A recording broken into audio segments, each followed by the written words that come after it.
moyangku orang pelaut, gemar mengarung luas samudra, menerjang ombak, tiada takut, menempuh badai, sudah biasa.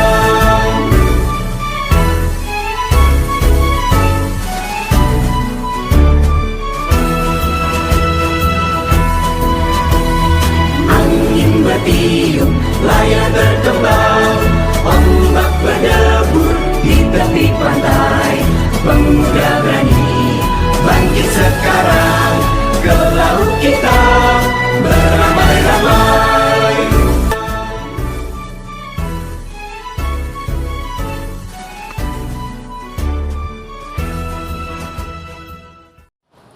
Assalamualaikum warahmatullahi wabarakatuh. Hai anak-anak, berjumpa lagi dengan Ibu Ersi di video pembelajaran ini. Di awal video tadi, kalian sudah mendengarkan lagu Nenek Moyangku Seorang Pelaut. Lagu tersebut mengisahkan tentang kejayaan bahari masa lalu negara Indonesia sebagai negara maritim dan kepulauan.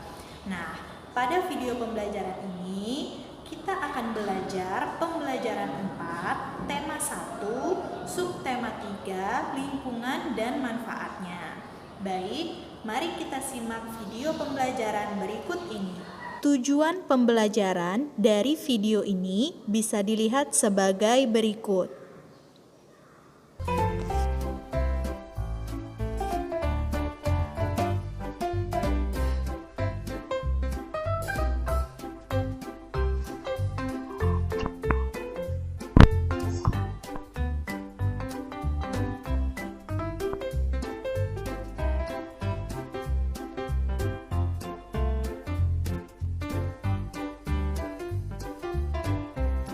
Coba sekarang perhatikan gambar tersebut anak-anak. Ada yang tahu apa nama kapal itu? Ya, nama kapal itu adalah kapal pinisi. Kapal pinisi merupakan kapal kebanggaan masyarakat Sulawesi Selatan dan bahkan bangsa Indonesia. Kapal ini termasuk kapal yang istimewa karena kapal ini dibuat oleh tangan-tangan ahli tanpa menggunakan peralatan canggih dan modern. Biasanya kapal ini memiliki 2 tiang layar utama dan 7 buah layar. 2 tiang layar pada pinisi menyimbolkan 2 kalimat syahadat, sedangkan ke-7 layarnya melambangkan jumlah ayat dalam surat Al-Fatihah. Kapal ini digunakan sebagai kapal pengangkut barang, tetapi sekarang bisa beralih fungsi menjadi kapal pesiar mewah. Untuk lebih jelasnya, mari kita baca bacaan yang berjudul Kapal Pinisi, Kapal Penjelajah Dunia.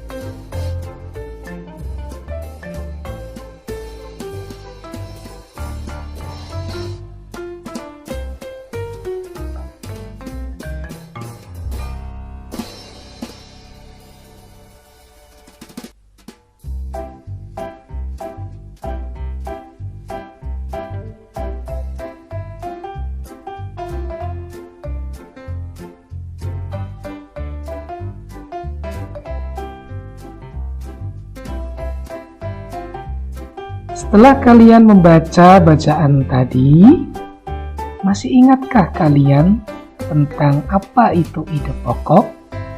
Di pembelajaran sebelumnya, Pak Guru sudah menjelaskan apa itu ide pokok. Ya, ide pokok adalah ide atau gagasan yang menjadi pokok pengembangan paragraf. Untuk lebih jelas agar kalian bisa memahaminya, mari perhatikan contoh bagaimana cara menentukan ide pokok dalam sebuah paragraf. Contoh paragraf ketiga dari bacaan tersebut bisa kalian baca. Setelah kalian baca, ternyata kalimat utama ada di awal kalimat, yang artinya bahwa ide pokoknya ada di awal kalimat juga. Jadi, ide pokok dari paragraf tersebut adalah kapal pinisi adalah kapal istimewa.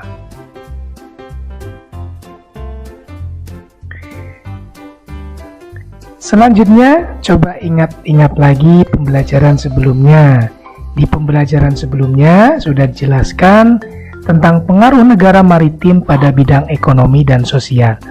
Nah, untuk pembelajaran kali ini, yang akan kita bahas adalah pengaruh kondisi geografis sebagai negara maritim di bidang budaya dan transportasi. Yang pertama, mari kita simak pengaruh kondisi maritim terhadap budaya. Coba kalian perhatikan dulu keragaman budaya yang ada di Indonesia. Di situ terlihat ada budaya dari Nangro Aceh Darussalam, ada dari Jawa Tengah, Bali, Kalimantan Timur, Sulawesi Selatan, Maluku, dan Papua. Bisa kalian lihat bahwa budaya-budaya yang ada di Indonesia ternyata memiliki suatu keragaman. Hal itu disebabkan karena kondisi geografis Indonesia yang berupa kepulauan yang terdiri atas lebih dari 13.000 tersebar dari Sabang sampai Merauke, yang tentunya mengakibatkan suku bangsa atau budaya yang ada di Indonesia menjadi beragam. Nah, sekarang untuk memahami keragaman budaya lokal Indonesia dapat dilihat dari beberapa ciri-ciri sebagai berikut. Yang pertama adalah keragaman suku bangsa. Suku-suku bangsa di Indonesia diklasifikasikan menjadi 19 suku bangsa induk. Itu tersebar dari Sabang sampai Merauke. Ciri yang kedua adalah keragaman bahasa. Indonesia masuk ke dalam bahasa Austronesia atau Australia Asia. Rumpun ini terbagi menjadi 2 subrumpun lagi, yaitu bahasa Austronesia Barat atau Indonesia, Melayu, dan bahasa Austronesia Timur atau Polinesia. Dari subrumpun bahasa tersebut masih terbagi lagi ke dalam wilayah-wilayah bahasa Indonesia. Ciri yang ketiga adalah keberagaman religi. Seperti yang kalian ketahui bahwa di Indonesia terdapat 6 agama yang diakui secara resmi oleh pemerintah, yaitu Islam, Katolik, Kristen, Hindu, Buddha, dan Konghucu. Selain itu juga berkembang aliran-aliran kepercayaan. Ciri yang keempat adalah keberagaman seni dan budaya. Suku bangsa yang beragam di Indonesia tentu menghasilkan kebudayaan yang beragam pula. Salah satu wujudnya adalah kesenian, baik seni sastra, seni tari, seni musik, seni drama atau pertunjukan, seni rupa, dan sebagainya. Sekarang bisa kalian simak suku-suku bangsa yang ada di Indonesia. Kira-kira kalian masuk ke dalam suku yang mana?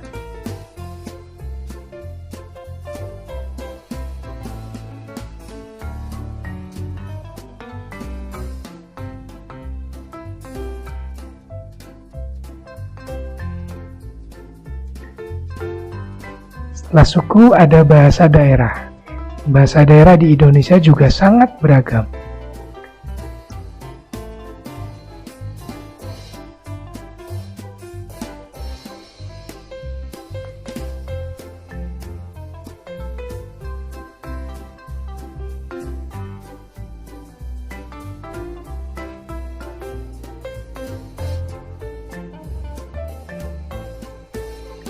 Kemudian dalam bidang seni atau pertunjukan, bisa kalian perhatikan ada tari saman dari Nangro Aceh Darussalam, tari piring dari Sumatera Barat, tari kipas pakarena dari Sulawesi Barat, tari reok Ponorogo dari Jawa Timur, tari kecak dari Bali, tari serimpi dari Jawa Tengah, dan tari perang dari Papua.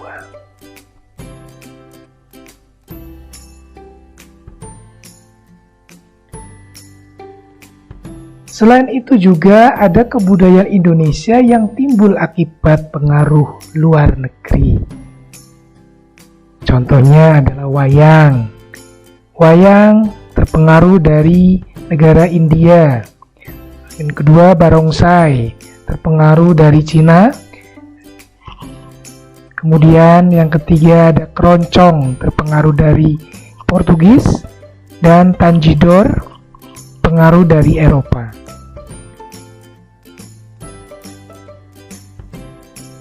Sekarang adalah pengaruh kondisi geografis maritim terhadap transportasi. Seperti yang kalian ketahui bahwa kondisi geografis Indonesia terdiri dari banyak kepulauan dan sebagian besar wilayahnya adalah lautan.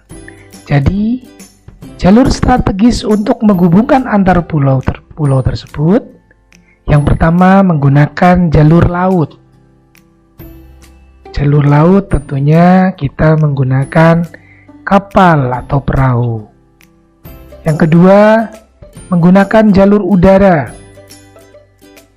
Tentunya di jalur udara tersebut menggunakan pesawat terbang. Adapun jalur darat, ada kereta api, bus, dan mobil yang digunakan untuk menghubungkan daerah satu dengan daerah lainnya dalam satu pulau. Jadi, jalur laut dan jalur udara digunakan untuk menghubungkan antar pulau. Sekarang coba kalian perhatikan peta jalur pelayaran antar pulau di Indonesia. Untuk mendukung jalur pelayaran antar pulau di Indonesia, dibutuhkan sarana pendukung, yaitu berupa pelabuhan. Pelabuhan sendiri merupakan tempat berhentinya kapal-kapal dari pulau satu dengan pulau yang lainnya.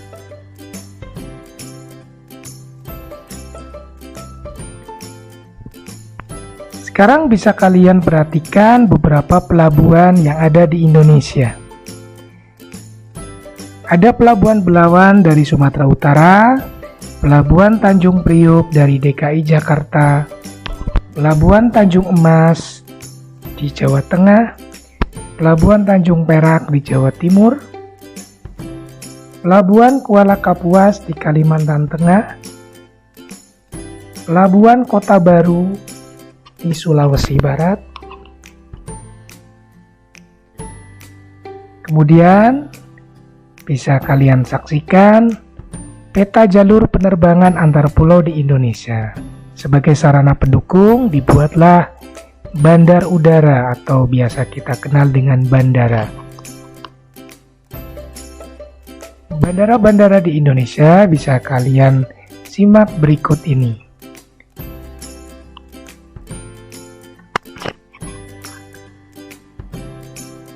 Ada Bandara Sultan Iskandar Muda dari Nangro Aceh Darussalam, Bandara Halim Perdana Kusuma di DKI Jakarta, Bandara Ahmad Yani di Jawa Tengah, Bandara I Gusti Ngurah Rai di Bali, ada Bandara Samratulangi, Bandara Patimura di Maluku, kemudian ada Bandara Sentani di Papua.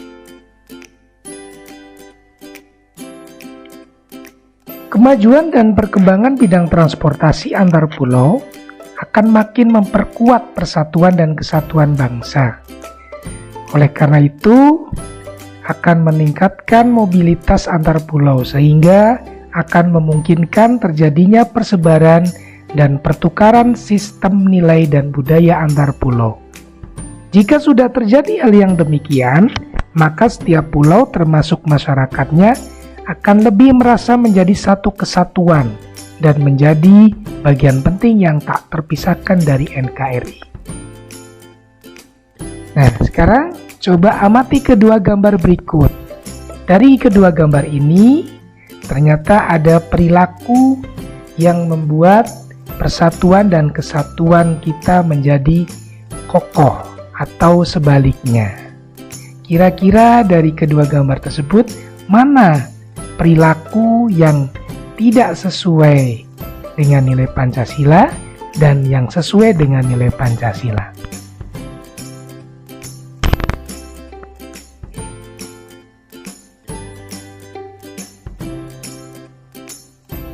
Betul, gambar 1 merupakan gambar orang-orang sedang bergotong royong. Gotong royong tersebut sesuai dengan sila ketiga dan kelima. Sedangkan gambar yang kedua terlihat ada anak berkelahi. Nah, perbuatan tersebut atau perilaku tersebut tidak sesuai dengan sila ketiga. Nilai-nilai luhur yang terkandung dalam sila-sila Pancasila apabila diamalkan akan menjamin kehidupan dalam berbangsa dan bernegara dengan lebih baik.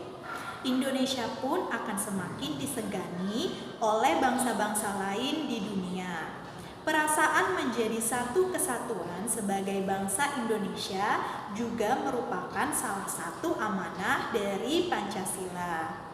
Pancasila yang merupakan dasar negara menghendaki semua unsur dalam bangsa menjadi satu kesatuan, layaknya sila-sila dalam Pancasila. Layaknya papan catur, berbeda warna, terkotak-kotak, namun membentuk satu kesatuan yang tidak bisa dipisahkan.